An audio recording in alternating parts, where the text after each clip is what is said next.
Welcome to Old's Municipal Library's 12 Days of Christmas.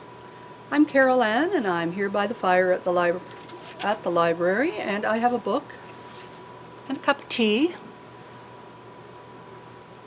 It's a chilly one.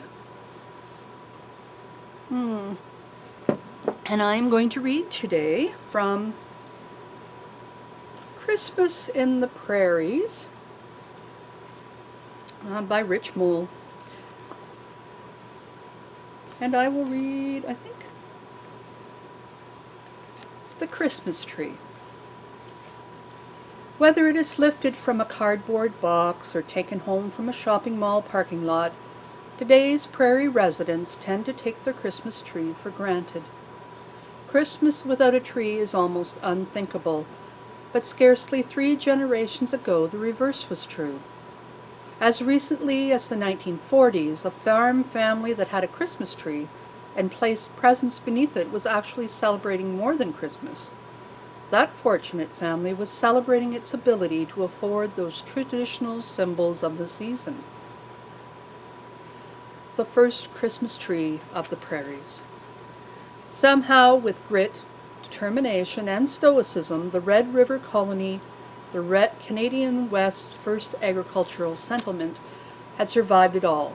Scurvy, animosity between Irish and Scottish factions, near starvation, and warfare between the Hudson's Bay Company and the Northwest Company.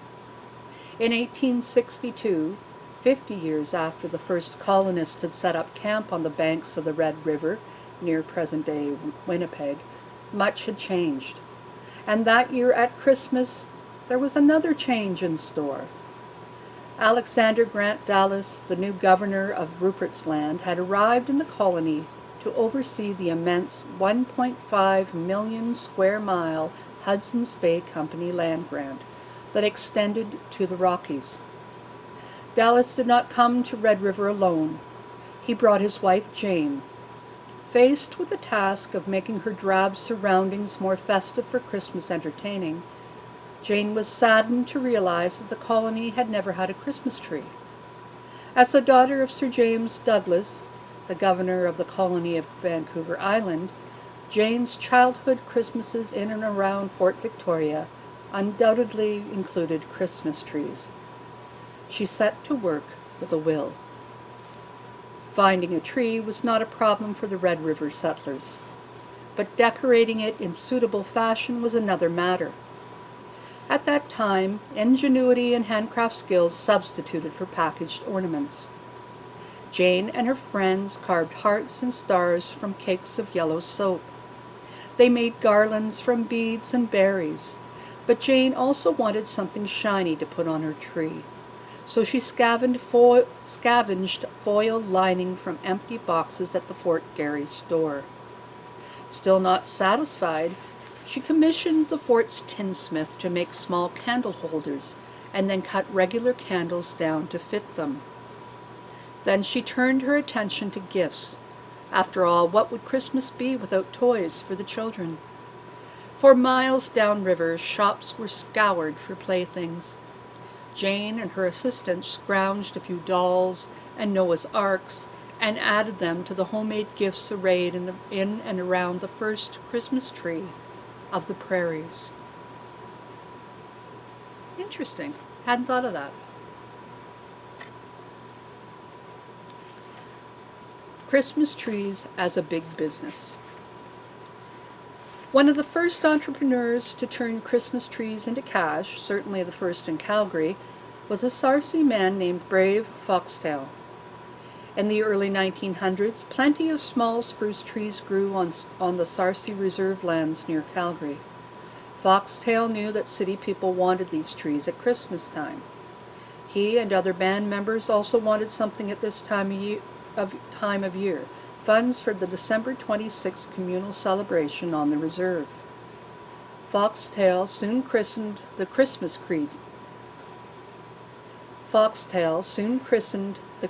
Tree King, came up with a way to please everyone. The Sarcee men set to work. They felled the trees, took them to the city, and sold them there. As Foxtail predicted, This raised enough funds for the Christmas celebrations. Brave Foxtail lived to the ripe old age of 91, long enough to see Calgary's Sarcee Christmas tree trade grow far bigger than his original vision. Every December, horse-drawn sleighs full of evergreens slipped slowly down the snow-covered streets and avenues of the city's residential neighborhoods. As they went from house to house, band members didn't have to press people to buy the fragrant trees. After answering the door and peeking past a smiling band member, sons, daughters, or parents would duck back inside and announce excitedly that the Christmas trees had arrived. There was a scurry to the front windows.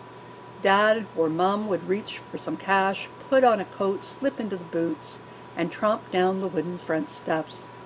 There, in the cold early evening or Saturday afternoon, a careful curbside inspection took place. Meanwhile, the patient horse snorted clouds of white vapor into the air, while waiting for each family to lighten the sleigh's load. Brave Foxtail's descendants carried on the profitable business until the mid-1930s, when other entrepreneurs realized there was a profit to be made in Christmas trees. Farmers began selling trees wholesale to other growers and suppliers. In this era of the automobile, it was far more cost-effective for growers and suppliers to set up shop in vacant lots, or make a deal with a service station, than to painstakingly take their wares from door to door. Isn't that interesting? Door-to-door Christmas trees.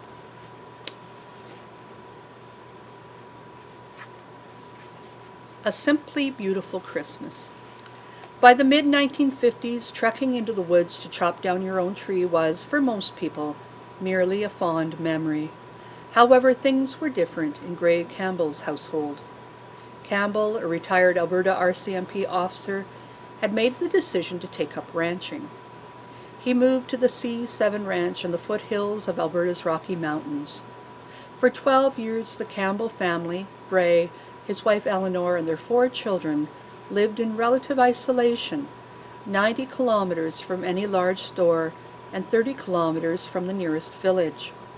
Far from feeling disadvantaged, the family loved the isolation. That was the sheer beauty of it.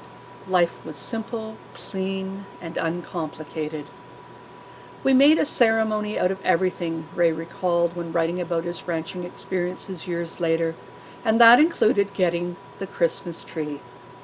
Living so far away from civilization, the Campbell family couldn't buy one from a city parking lot, and they wouldn't have done so even if they could. Getting our tree was a very special occasion, Gray wrote, and that meant team and sleigh. After harnessing the horses, the family set out in the crisp, cool breeze. Their horses, Prince and Brownie, plodded through the snow to the top of the ridge and climbed up the valley through the Campbell's herd of Herefords.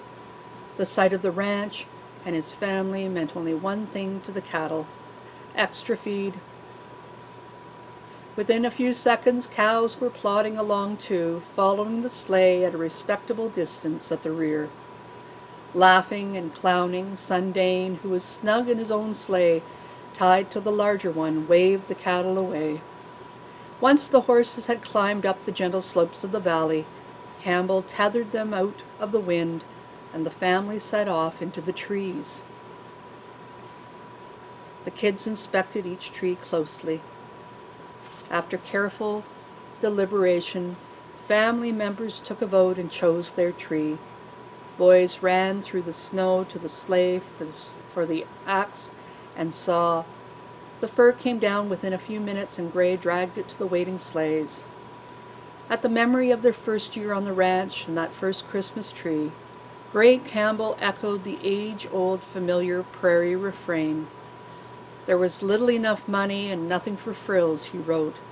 They decorated the tree with whatever they could find. Some strands of tarnished tinsel Eleanor found among our effects, which had been stored throughout the war.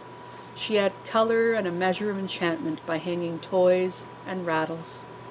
Inspired by the novelty of the Christmas tree, Dane threw on his coat and gloves and raced outside. Soon he was busy collecting small boughs that had been trimmed off the tree.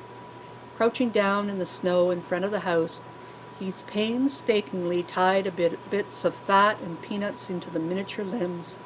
The clever result, a Christmas tree bird feeder. I suppose, Gray mused years later, a city dweller, used to elaborate displays in stores and the lights and shiny balls and tinsel one may purchase, would find ours a shabby effort. But the children were satisfied, and that's all that mattered. Of course, the tree the Campbells put up in their modest ranch house didn't have to be elegant to bring them pleasure. It gave them an opportunity to have fun as a family. The Christmas tree meant fond memories and the making memories of family love. Do you have a real tree? Do you go out and find your tree? My grandmother's tree had toys on it.